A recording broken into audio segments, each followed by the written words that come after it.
The massive council chamber fell silent as Admiral Zixthor walked to the center of the room. His forearms moved with practiced grace as he activated the holographic projector. The alien leader's yellow eyes scanned the assembled delegates from 47 different worlds. "Council members," he began, his voice carrying across the vast space. "We have a problem." The hologram flickered to life, showing the blue and green marble that was Earth. Then the image zoomed in, focusing on the space around the human homeworld. Hundreds of metal structures floated in orbit, connected by streams of light and energy. 3 months ago, we welcomed humanity into our galactic community. Admiral Zixthor continued. We gave them our friendship. We gave them our technology. We gave them our ship designs. He paused, letting his words sink in.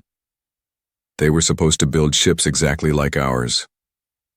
A murmur ran through the crowd. Delegate Krishan from the mineral-rich worlds of Altair leaned forward in her crystalline chair. What exactly are you saying, Admiral?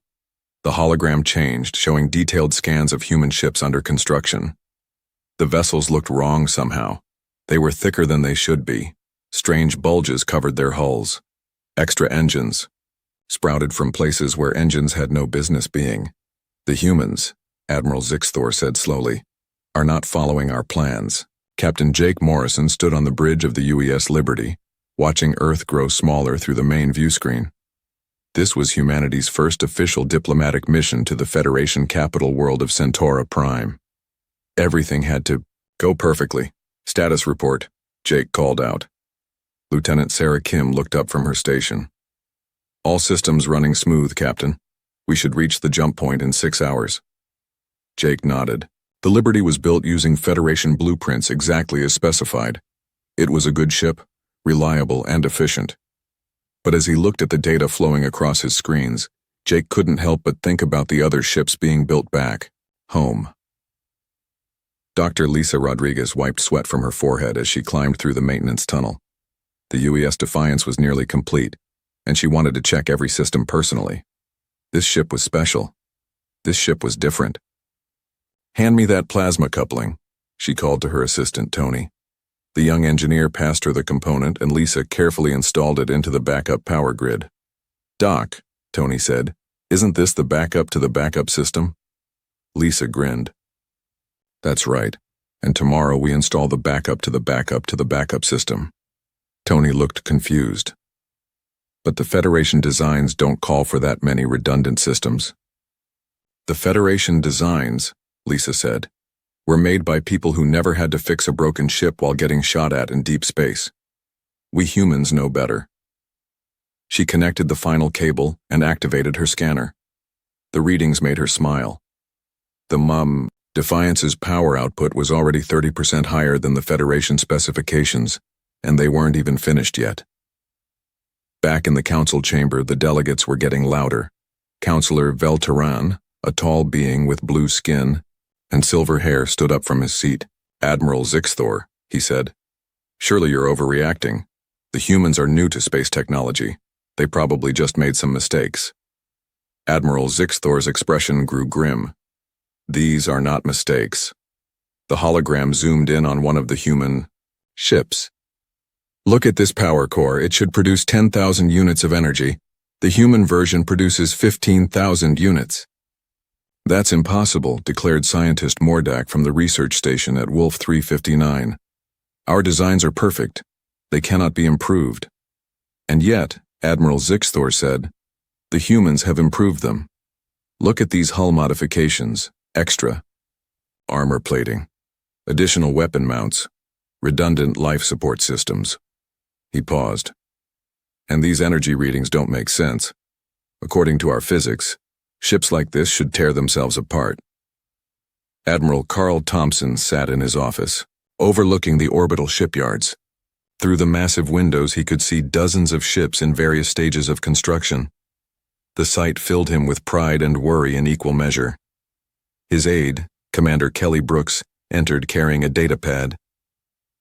Sir, we just received another message from the Federation Council. They want to inspect our shipbuilding facilities. Carl took the pad and read through the formal language. They're worried, he said finally. Should they be? Kelly asked. Carl looked back out at the shipyards. The UES Defiance hung in the center of the construction bay, nearly complete. Even from this distance he could see how different it looked. From the original Federation design, where the alien ships were smooth and graceful, human ships looked like they were built for war. Kelly, he said, what's the first rule of human engineering? She smiled. If it's not broken, fix it anyway. And the second rule? If you can't fix it, hit it with a bigger hammer. Exactly, Carl said. The Federation gave us their designs and we thanked them. But we've been building ships for war since before we could fly. They've been building ships for peace for 1,000 years. Back on the Liberty, Captain Morrison received an encrypted message from Earth. As he read it, his face grew serious. The message was from Admiral Thompson, warning him that the Federation was asking questions about human ship construction. Lieutenant Kim, Jake called out, send a message back to Earth. Tell them everything is going according to plan. Yes, sir, Sarah replied. Should I mention that we're being followed? Jake looked at the sensor display. 3 Federation ships had been trailing them since they left Earth orbit, trying to be sneaky about it. No need to mention that. I'm sure it's just a coincidence. Dr. Rodriguez finished her inspection of the Defiance and climbed down to the main engineering deck. The ship's fusion plasma hybrid reactor hummed quietly in the center of the room. It was her proudest achievement, a power source that combined Federation antimatter technology with human fusion engineering. Tony, she called out, fire up the reactor for a test run. All the way up? He asked. All the way up. The reactor's hum grew louder as power flowed through the ship's systems. Lisa watched the readouts with satisfaction. The Defiance was producing more energy than any ship its size had a right to. More importantly, it was producing that energy safely and efficiently. Doc, Tony said, staring at his instruments. These readings can't be right. We're showing 40% over Federation specifications. The readings are correct, Lisa said. The Federation builds ships to work perfectly under perfect conditions. We build ships to work perfectly when everything is going wrong. In the council chamber, Admiral Zixthor concluded his presentation. The holographic display showed the final image. Earth's orbital space, filled with ships that shouldn't exist. Council members, he said. In 3 months the humans have begun construction of over 50 vessels. All of them exceed our design specifications. All of them violate our understanding of safe engineering practices. He paused. And according to our spies, all of them work perfectly. The chamber erupted in concerned voices. Some delegates demanded immediate action. Others called for patience. A few suggested that perhaps humanity should be invited to share their improvements. Councillor Veltaran raised his hand for silence. Admiral Zixthor, what do you recommend? The Admiral's forearms spread wide. I recommend we find out exactly what the humans are doing, before it's too late to stop them. The Federation inspection ship Harmony docked with Earth's orbital station Delta 7 with perfect precision. Councillor Veltaran stepped through the airlock, followed by a team of the galaxy's best engineers and scientists. They had come to find minor building code violations. They expected to write a few citations and go home. Commander Ryan Mitchell waited to greet them, his uniform crisp and his smile friendly. Welcome to Earth Orbital Space, Counselor. We're honored by your visit. Veltaran nodded politely. His silver hair caught the station's lights as he looked around the docking bay. Everything seemed normal enough. Clean walls, organized equipment, humans bustling about their work. Thank you, Commander. We hope this inspection will be brief and routine. Of course, Ryan said. Chief Petty Officer Collins will give you the full tour. She knows every bolt and wire in this facility. Amy Collins stepped forward, her tool belt jangling softly. She was a small woman with calloused hands and grease under her fingernails. Her smile was genuine but tired. Pleasure to meet you all. Fair warning, though, we've been working triple shifts to meet our construction deadlines. The inspection team followed Amy through the station's corridors. Dr. Zentar, the Federation's top propulsion expert, checked his scanner constantly. The energy readings here are quite high, he muttered to his colleague. Probably just multiple reactors running at once, replied Engineer Polvex. Nothing to worry about. They entered the main construction bay, and the Federation team stopped dead in their tracks. The UES Defiance hung in the center of the space, nearly complete. But it looked nothing like the ships they expected to see. What? Counselor Veltarin said slowly. Is that? Amy looked proud. That's the Defiance. Our newest heavy cruiser. Pretty, isn't she? The ship was massive, much larger than Federation designs called for. Its hull was covered in additional armor plating, extra sensor arrays, and weapon mounts that definitely weren't in the original blueprints. Strange bulges and protrusions covered every surface. This is not a Federation design, Dr. Zentar said, his voice rising. Well, no, Amy admitted. We made some improvements. Improvements? Engineer Polvex sputtered. You've completely redesigned it. Amy shrugged. The Federation plans were a good starting point, but we figured you folks wouldn't mind if we fixed a few problems. Problems? Counselor Veltarin asked carefully. What problems? Amy pulled out a datapad and started reading. Well, the original design had only one backup power system. That's not nearly enough, so we added 6 more. 6 more? Dr. Zentar's scanner was beeping frantically. That's impossible. The power flow would be unmanageable. Nah, Amy said, cheerfully. You just need better computers to handle the load balancing, so we built better computers. The inspection team exchanged worried glances. Engineer Polvex cleared his throat. Chief Collins, may we examine the power core? Sure thing. Follow me. They took a lift down to the engineering section. The doors opened to reveal a space that hummed with barely contained energy. The reactor, at the center of the room, was easily twice the size of anything in Federation designs. Dr. Greg Patterson looked up from his work console. He was a thin man with wild hair and coffee stains on his lab coat. Oh, hi there, you must be the inspection team. I'm Greg, theoretical physics consultant.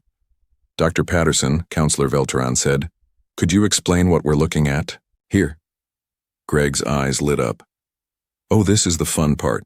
So the Federation uses pure antimatter reactors, right? Very clean, very efficient, but they have a problem. What problem? Dr. Zentar asked. They explode if you look at them wrong, Greg said matter-of-factly. So we figured, why not combine antimatter with fusion? Best of both worlds. The antimatter gives you the power, the fusion gives you the stability.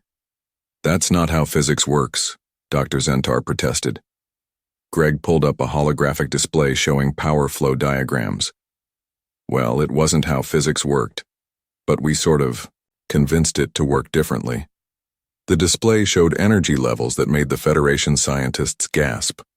The reactor was producing nearly double what their best facilities could manage. This is impossible, Engineer Polvex whispered. Yeah, we get that a lot, Amy said. Want to see the weapon systems? Before anyone could object, she led them to another section of the ship. The weapons bay was filled with devices that looked like they belonged in a museum of torture instruments rather than a starship. Now, your standard Federation ships have 2 main beam weapons and maybe a dozen missiles, Amy explained. We figured that wasn't enough for a proper fight. She pointed to various weapon systems. We've got the main beam arrays, of course.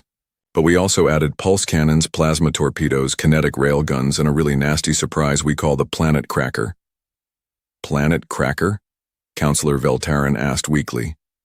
It's probably not strong enough to actually crack a planet, Amy said thoughtfully. But it'll definitely ruin someone's day. Dr. Zentar was scanning everything frantically. The power requirements for these weapons should overload your reactor instantly. That's why we have 7 backup power systems, Greg said, appearing beside them. An emergency power, and auxiliary emergency power, and the backup to the emergency auxiliary power. How many power systems does this ship have? Engineer Polvex asked. Amy and Greg looked at each other and shrugged. We stopped, counting at 15, Amy said. The inspection team spent the next 4 hours going through the ship. Every system they examined was over-engineered to an absurd degree. The life support could handle 3 times the normal crew. The computers had backups for their backups. The hull armor was thick enough to stop weapons that didn't exist. Why? Counselor Veltaran finally asked. Why build everything so excessively? Amy sat down on a toolbox and took a sip from her coffee cup. Well, sir, it's like this. The Federation designs are real nice. They work great when everything goes according to plan. But out here in the real world, things don't go according to plan. What do you mean? Dr. Zentar asked. I mean, Amy said, what happens when your main power goes out in the middle of a fight? Or when your computer gets fried by enemy fire? Or when your life support takes a hit and you've got 300 people depending on you to keep them breathing? She stood up and gestured at the ship around them. Federation ships are built to be elegant. Human ships are built to keep working when everything else has gone to hell. Greg nodded enthusiastically. We call it redundant redundancy. If one system fails, you've got a backup. If the backup fails, you've got a backup to the backup. If that fails, you've got a backup to the backup to the backup. And if that fails? Engineer Polvex asked. Then you get creative, Amy said with a grin. The inspection team finished their tour in uncomfortable silence. As they prepared to leave, Counselor Veltaran pulled Commander Mitchell aside. Commander, he said quietly, how many ships like this are you building? Ryan thought for a moment. This class? About 20. But we've got 5 other classes in various stages of construction. 5 other classes? Well, the Defiance is a heavy cruiser. We're also building light cruisers, destroyers, frigates, and dreadnoughts. Counselor Veltaran felt a chill run down his spine. Dreadnoughts? Oh yeah, Ryan said casually. Those are the really big ones. Twice the size of the Defiance, with 4 times the firepower. As the Federation inspection team prepared to depart, Amy Collins waved goodbye from the observation deck. Thanks for visiting. Come back anytime. Dr. Zentar was still staring at his scanner readings. These energy signatures, they're not possible. Nothing about this is possible, Engineer Polvex muttered. Counselor Veltaran looked back at the human orbital facility one last time. Through the windows he could see dozens of ships under construction. Each one looked more impossible than the last. Commander, he said to his pilot, set course for Centaura Prime, maximum speed. Yes, sir. Should I file a priority report? Veltaran thought about everything he had seen. Ships that shouldn't work but did. Humans who treated the laws of physics like suggestions rather than rules. And somewhere in the back of his mind, a growing worry about what humanity might be planning. File an emergency report, he said, and wake up the full council. We need to discuss this immediately. As the Harmony jumped to faster than light speed, Amy Collins finished her shift and headed home. Tomorrow, she would start working on the Rio UES Vengeance. That ship was going to be even more impossible than the Defiance. She couldn't wait to see the look on the Federation's faces when they saw what humanity could really build. The joint training exercise was supposed to be simple. Federation Fleet Admiral Kevarn had run these drills 1,000 times with new species. The humans would follow standard procedures, learn proper formation flying, and everyone would go home happy. That was the plan. Admiral Tony Barnes stood on the bridge of the UES Relentless, watching the Federation fleet take their positions. 12 ships arranged in a perfect diamond formation, moving with practiced precision. Beautiful, too. Watch, but it made Tony nervous. They fly like they're in a parade, he muttered to his executive officer. Lieutenant Commander Sam Hughes looked up from his communication station. Sir, Admiral Kevarn is requesting we take position at the rear of the formation. The rear? Tony raised an eyebrow. Tell the Admiral we appreciate the offer, but humans prefer to lead from the front. On the Federation flagship, Admiral Kevarn received the human response with confusion. His tactical officer, a bug-like creature named Ziktar, clicked his mandibles nervously. Sir, the humans are not following standard protocol. They're moving to attack position. Impossible, Kevarn said. This is a training exercise. There are no enemies here. The exercise scenario was straightforward. A simulated enemy fleet would attack a convoy of merchant ships. The Federation and human fleets would work together to defend the convoy using standard defensive tactics that had protected trade routes for centuries. Captain Nicole Stevens commanded the UES Relentless, humanity's newest heavy cruiser. As she watched the Federation ships form their protective screen around the merchants, she shook her head. "They're bunching up," she told her tactical officer, Lieutenant Brad Johnson. "One good shot from the enemy and half their fleet gets wiped out." "Should we tell them?" Brad asked. "They wouldn't listen," Nicole said. "Humans have been fighting outnumbered for thousands of years.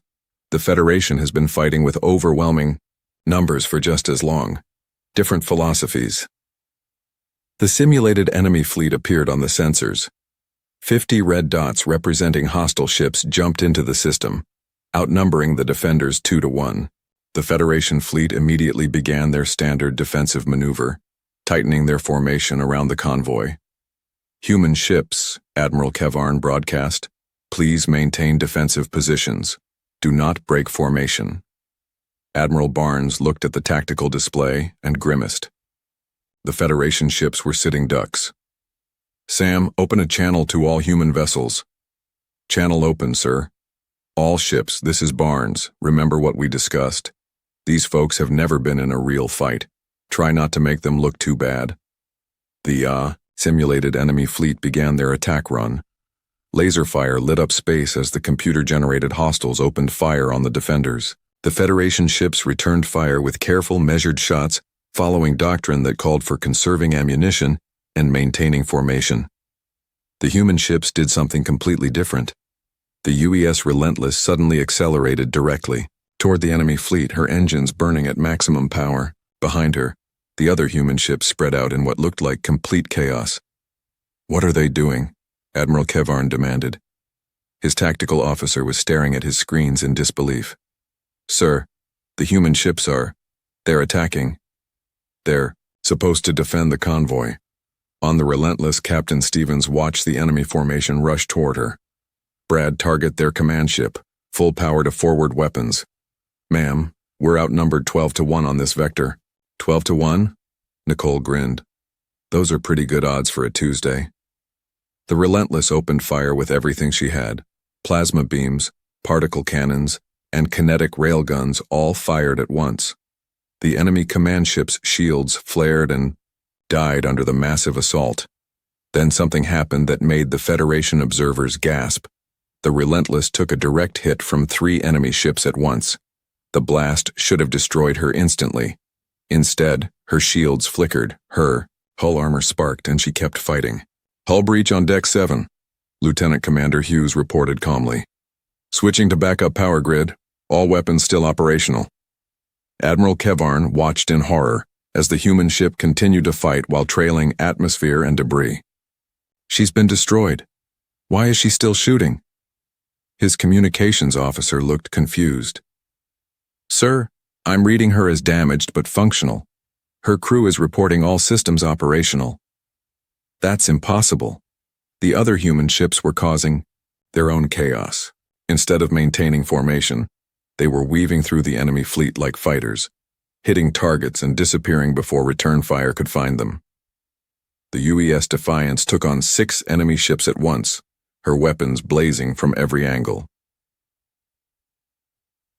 Lieutenant Commander Sam Hughes was coordinating the human fleet communications when he noticed something interesting.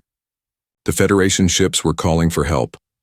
"Admiral," he reported to Barnes, "the Federation flagship is requesting immediate assistance. They've lost 3 ships and are falling back." Admiral Barnes looked at the tactical display. The Federation defensive line was crumbling under enemy fire. Their beautiful formations were breaking apart as damaged ships retreated for repairs. "All human ships," he broadcast. "The Federation needs help. Time to show them how we fight when we're serious." What happened next would be discussed in military academies for years. The human ships, many of them damaged and running on backup power, regrouped and launched a coordinated assault on the remaining enemy fleet. The UES Relentless, still leaking air and sparking from battle damage, led the charge. Captain Stevens had lost main power twice, but her ship kept fighting on emergency systems that the Federation didn't even know existed. "Ma'am, Lieutenant Johnson reported. We're down to auxiliary power, emergency weapons, and the backup life support system. Perfect, Nicole said. That means we're just getting warmed up. The Relentless dove into the heart of the enemy formation, her weapon systems cycling through backup after backup. Every time the Federation observers thought she was finished, another weapon system came online.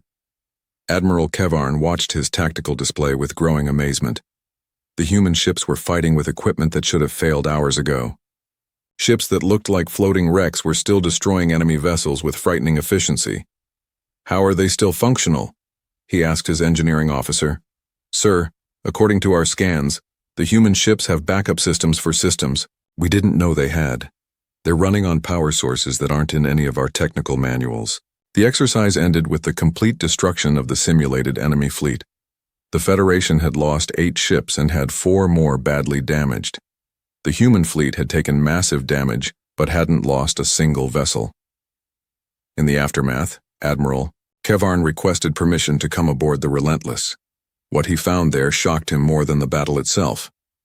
Captain Stevens met him in a corridor that was scorched and filled with emergency lighting.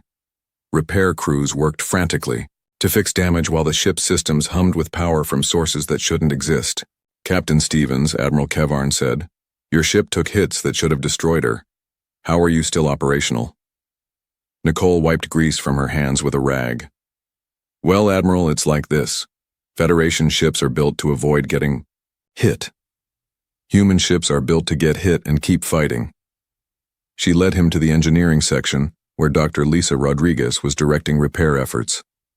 The reactor room looked like a war zone, but the massive fusion antimatter hybrid was still producing power. Dr. Rodriguez, Admiral Kevarn said, your reactor took a direct hit. How is it still running? Lisa looked up from her work. Oh, that wasn't the main reactor. That was reactor number 3. We've got 6 more where that came from. 6 more? Reactors? Well, 5 now. Number 2 is offline for maintenance. But we've still got the emergency reactor, the backup emergency reactor, and the really bad day reactor that we haven't had to use yet. Admiral Kevarn stared at the human engineer. What kind of day would require a really bad day reactor? Lisa and Nicole exchanged glances. The kind of day, Nicole said slowly, when you're the last ship standing between the enemy and everything you care about. As the Federation admiral toured the damaged but still functional ship, he began to understand something important. The humans didn't just build ships differently. They thought about war differently. Captain Stevens, he said as they returned to the bridge, your tactics were highly irregular. You broke formation, ignored orders, and fought like barbarians. Nicole nodded. Yes, sir, and we won. You were lucky. Admiral, Nicole said seriously, humans stopped believing in luck about the same time we figured out how to split the atom. We make our own luck, and we plan for when luck runs out. Admiral Kevarn left the human ship with a lot to think about. As his shuttle returned to the Federation flagship, he looked back at the human fleet. Every ship showed battle damage, but every ship was still operational and ready to fight again. His aide, Commander Felix, joined him at the viewport. Sir, what do we tell the Council? Admiral Kevarn watched the UES Relentless begin repairs while maintaining full combat readiness. We tell them, he said quietly, that humanity fights wars like they expect to lose. And that's exactly why they never do. The emergency session of the Galactic Federation Council had been going on for 6 hours. 47 different species argued, debated, and shouted at each other in the Great Chamber while holographic displays showed the terrifying truth about human shipbuilding. Ambassador Peter Walsh sat quietly in the human delegation section, sipping coffee from a thermal mug. He had been listening to the panic and fear in the alien voices for hours. Now it was time to speak. Councillor Veltarin stood at the center podium, his silver hair reflecting the chamber's lights. The evidence is clear, he announced. Humanity has violated every construction standard we gave them. Their ships exceed our specifications by impossible margins. Impossible is the right word, declared Science Minister Kexvor from the Rigel system. Our computers show that human ships should explode the moment they turn on their engines. Yet somehow they work. Dr. Yilthun, the Federation's chief physicist, activated a holographic display. Look at these power readings from the human ship, called Relentless. During the training exercise, this vessel produced energy levels that our best facilities cannot match. Murmurs of concern rippled through the chamber. Many delegates had seen the exercise reports. The human ships had fought like nothing the galaxy had ever seen. Furthermore, Dr. Yilthun continued, the humans claim their ships can operate on something they call backup power. Our analysis shows this backup power is stronger than our main power systems. Trade Representative Kolmir from the merchant world stood up. Perhaps we should focus on the real issue. The humans are building a war fleet, 200 ships and counting. Why do they need so many weapons? All eyes turned to Ambassador Walsh. He stood slowly, his coffee mug still in his hand, and walked to the speaking platform. The chamber fell silent. Counselors, Peter began, his voice calm and friendly. I appreciate your concerns, but I think there's been a misunderstanding. Misunderstanding? Counselor Velteran's voice was sharp. Your people have built ships that violate the laws of physics, Peter smiled. Well, that's not exactly true. We haven't violated any laws of physics. We just found some loopholes. The chamber erupted in confused chatter. Security Minister Draktor, a large reptilian being, leaned forward. What do you mean, loopholes? It's simple, Peter said. Your scientists told us that certain things were impossible. Our engineers asked, impossible or just really hard? Turns out most things are just really hard. Director Helen Carter entered the chamber carrying a large briefcase. She was the head of human strategic planning, and her arrival made several delegates nervous. Helen was known throughout the galaxy as someone who thought 10 steps ahead. Counselors, Helen said as she joined Peter at the podium, may I share something with you? It's called Murphy's Law. Dr. Yilthun looked confused. Murphy's Law? Is this some human scientific principle? In a way, Helen replied. Murphy's Law states that anything that can go wrong will go wrong, and usually at the worst possible time. She opened her briefcase and pulled out a data pad. This is why human ships seem over-engineered to you. We don't build ships for perfect conditions. We build ships for when everything goes wrong at once. Colonel Matt Johnson, the human, military attaché, stepped forward. He was a large man with scars on his hands and a serious expression. Counselors, may I ask you something? How many wars has the Federation fought in the last 1,000 years? The delegates looked at each other uncertainly. Finally, Counselor, Velteran answered, we have maintained peace for over 800 years. 800 years of peace, Matt repeated. That's wonderful, really. But humanity has never had 800 years of peace. We've been fighting wars since we learned to make fire.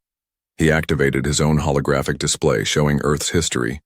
Images of ancient battles, world wars, and space conflicts filled the air above the chamber. We learned to build things that work when everything is trying to kill you, Matt continued. Your ships are designed by people who have never been shot at. Our ships are designed by people who assume they will be shot at constantly. Science Minister Kexvor stood up angrily. Are you saying we don't know how to build proper ships? I'm saying, Matt replied calmly, that you build ships for the galaxy you have. We build ships for the galaxy we might get. Helen Carter stepped forward. Counselors, let me share our strategic analysis with you. She activated another holographic display, this one showing star maps and fleet positions. This is the current galactic situation, she said. The Federation controls most of known space. You have achieved peace through overwhelming strength and superior technology. It's worked for centuries. The display changed, showing threat assessments and probability calculations. But our analysis shows several potential problems. Unknown threats from beyond Federation space, internal conflicts between member species, resource shortages in outer systems. These are theoretical problems, Counselor Velteran protested. Our computers show the probability of major conflict is less than 1%. Your computers, Helen said gently, are programmed by people who have lived in peace for 8 centuries. Our computers are programmed by people who assume the worst-case scenario is just Tuesday. Ambassador Walsh took over the presentation. Counselors, we're not building a war fleet, we're building an insurance policy. Insurance?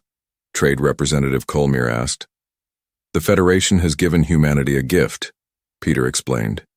You've shown us a galaxy where different species can work together in peace. We want to protect that gift. Dr. Yilthan activated his scanner and pointed it at the human delegation. Your ships still violate our understanding of physics. How do you explain that? Helen smiled. Dr. Yilthan, what's the most powerful computer in the Federation? The quantum mind on Centaura Prime. It can perform 1 billion calculations per second. Our ships carry computers that can perform 1 trillion calculations per second, Helen said casually. Each ship has 12 of them.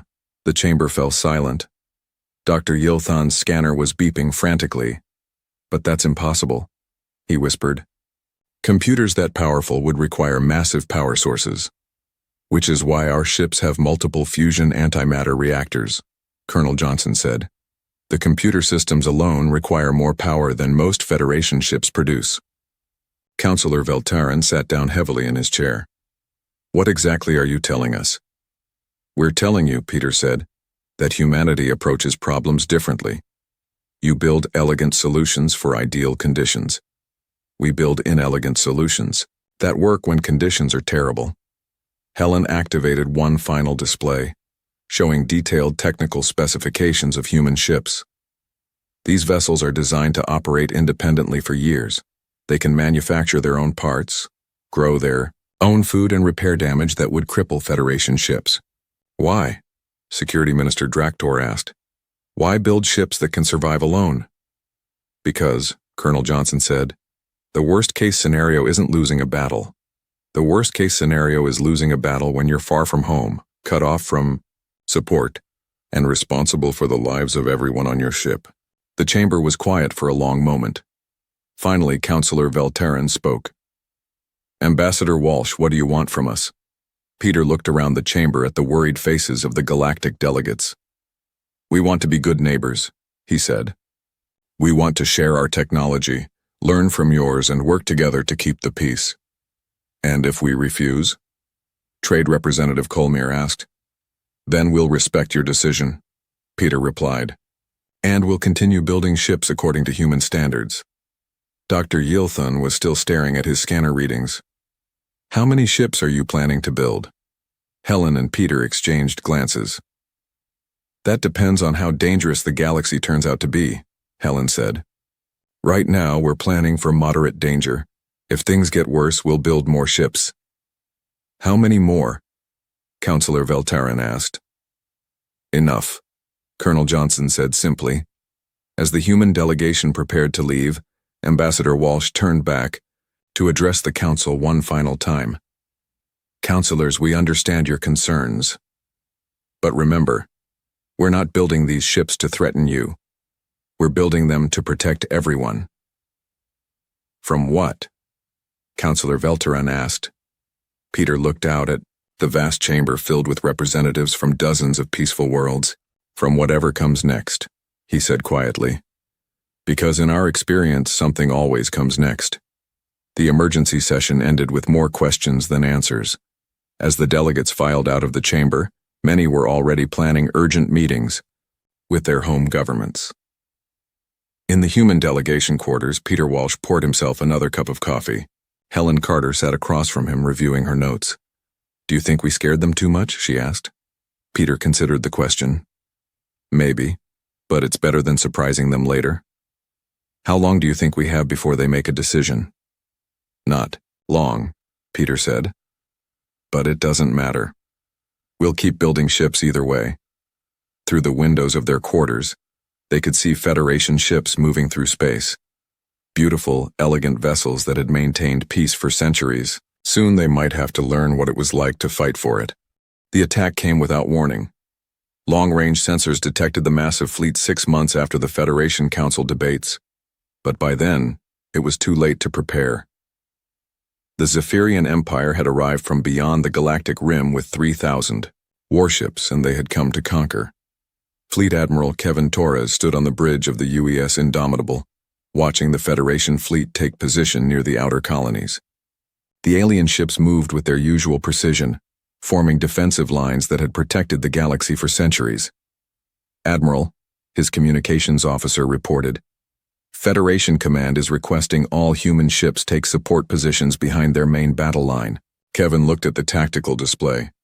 The Zaphirian fleet was enormous, filled with ships that looked like they were built for one purpose: destroying everything in their path. "Tell Federation Command," Kevin said slowly, "that humans don't hide behind other people." Captain Rachel Martinez commanded the UES Indomitable, humanity's newest dreadnought. The ship was a monster, twice the size of anything the Federation had ever built, covered in armor and bristling with weapons that shouldn't exist. "Status report," Rachel called out. "All systems green," replied Lieutenant Commander Alex Parker from the engineering station. "Reactors 1 through 8 are online. Backup systems standing by." "8 reactors?" asked Ensign Katie Murphy, who was new to the ship. "That's just the main ones," Alex explained. "We've got 4 more for emergencies, plus the end-of-the-world reactor that we're not supposed to talk about." The Federation fleet engaged the Zaphirians first. Admiral Kevarn led his ships in a textbook defensive maneuver, using superior technology and coordinated tactics to hold the line. For the first hour, it worked perfectly. "Federation ships are reporting heavy casualties," Major Scott Anderson said from his station. He commanded the Indomitable's Marine contingent, soldiers, trained for the worst situations imaginable. Kevin watched the battle display with growing concern. Federation ships were beautiful fighters when everything went according to plan. But the Zaphirians weren't following any plan the Federation understood. "They're not trying to defeat the Federation fleet," Kevin realized. "They're trying to break it." The Zaphirian ships used kamikaze tactics, ramming damaged vessels into Federation formations. They ignored losses that would have made any civilized species retreat. Worst of all, they adapted to Federation tactics faster than anyone thought possible. "Sir," the communications officer reported, "Federation Command is requesting immediate assistance. They've lost 40% of their fleet." Kevin looked at the tactical display. The elegant Federation formations were collapsing under the brutal Zaphirian assault. Ships that were designed to avoid damage were being overwhelmed by an enemy that didn't care about taking damage. "All human ships," Kevin broadcast. "This is Admiral Torres. Remember your training. Fight like the galaxy depends on it, because it does." The human fleet moved forward and everything changed.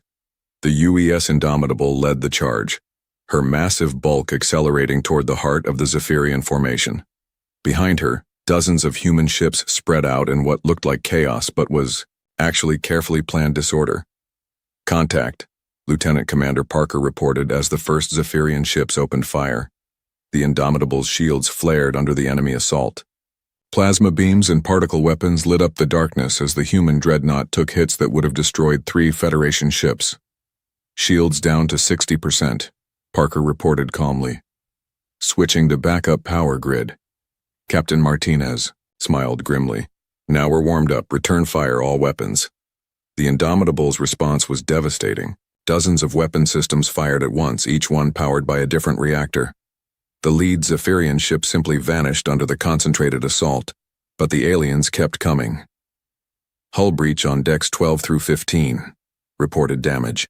Control Chief Ben Foster. "Emergency bulkheads are holding, no casualties." "Ma'am," Ensign Murphy called out, "we've lost main power to the forward weapons." "Switch to auxiliary power," Rachel ordered. "Already did." "We lost that too." "Emergency power?"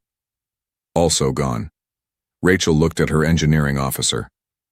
"Alex?" Lieutenant Commander Parker's fingers flew over his controls. "Switching to backup emergency power. All forward weapons back online." The Zaphirians concentrated their fire on the Indomitable, recognizing her as the main threat. The massive ship took hit after hit, her armor sparking and her hull cracking under the assault. "We're taking heavy damage," Major Anderson reported. "But all combat systems are still operational." "How is that possible?" Ensign Murphy asked. "Because," Chief Foster said over the intercom, "human ships are built by people who expect everything to break at the worst possible moment." The battle raged for 6 hours.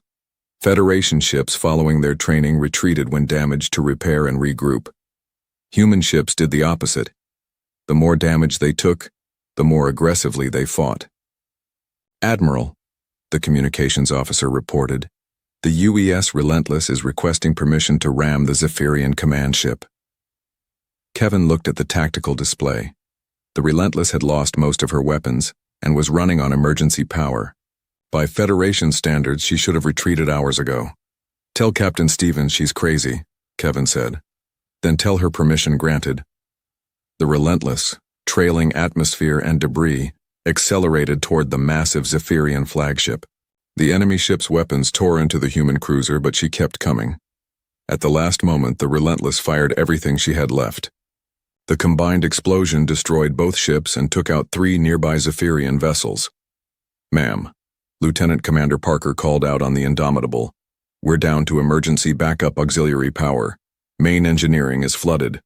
Hull breaches. On 20 decks." "What's our combat effectiveness?" and Rachel asked. "About 90%, ma'am." Admiral Kevarn, watching from his damaged Federation flagship, couldn't believe what he was seeing. The human ships were floating wrecks that refused to stop fighting. Ships that looked like they should be abandoned were still destroying enemy vessels. "How are they still functional?" he asked his engineering officer. "Sir, according to our scans, the human ships are running on systems we don't understand. They have backup power sources that aren't in any technical manual." The tide of battle turned when the Zaphirians made a critical mistake. They focused all their fire on the most damaged human ships, expecting them to be easy targets. Instead, they discovered that damaged human ships were often more dangerous than undamaged ones. The UES Defiance had lost her main engines, most of her weapons, and half her crew compartments. She was running on what her engineer called spite and coffee grounds. But when a Zaphirian battlecruiser moved in for the kill, the Defiance surprised everyone. "This is the Defiance," came the transmission. That would become legend. "Federation Command, we've lost primary power, secondary power, and our tertiary backup. We're switching to emergency coffee-powered generators. We remain combat effective." The Defiance's coffee-powered generators turned out to be a backup fusion reactor that her crew had jury-rigged using parts from the ship's galley. It shouldn't have worked, but it did. The Zaphirian fleet began to retreat after losing 2/3 of their ships.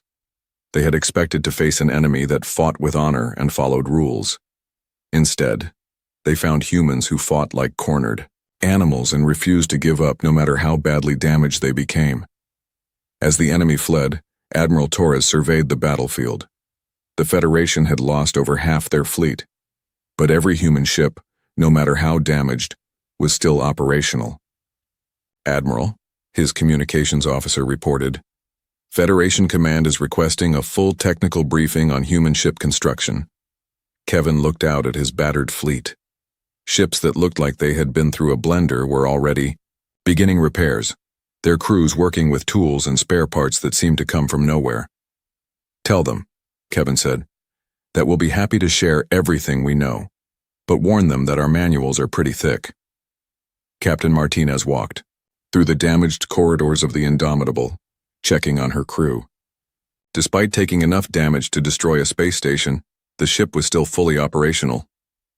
"Captain," Chief Foster called out, "we've got the main reactor back online, and I found the backup life support system working perfectly." "The backup system?" Rachel asked. "Yeah, turns out the guy who designed this ship had trust issues. There are systems on this ship that have systems." On the Federation flagship, Admiral Kevarn met with his senior staff to discuss the battle. The humans had saved the galaxy, but they had done it in ways that challenged everything the Federation thought they knew about warfare. "Sir," his chief engineer reported, "we've analyzed the human ship's performance during the battle. They continued, fighting with damage levels that should have been impossible to survive." "How?" Admiral Kevarn asked. "Redundancy, sir. They have backup systems for systems we didn't know existed. When their main reactor failed, they switched to backup reactors. When those failed, they had emergency reactors. When those failed, they apparently had what one human engineer called the reactor we're not supposed to talk about." 3 months later, Federation shipyards began retooling their production lines. The new ships looked different, bulkier and less elegant though.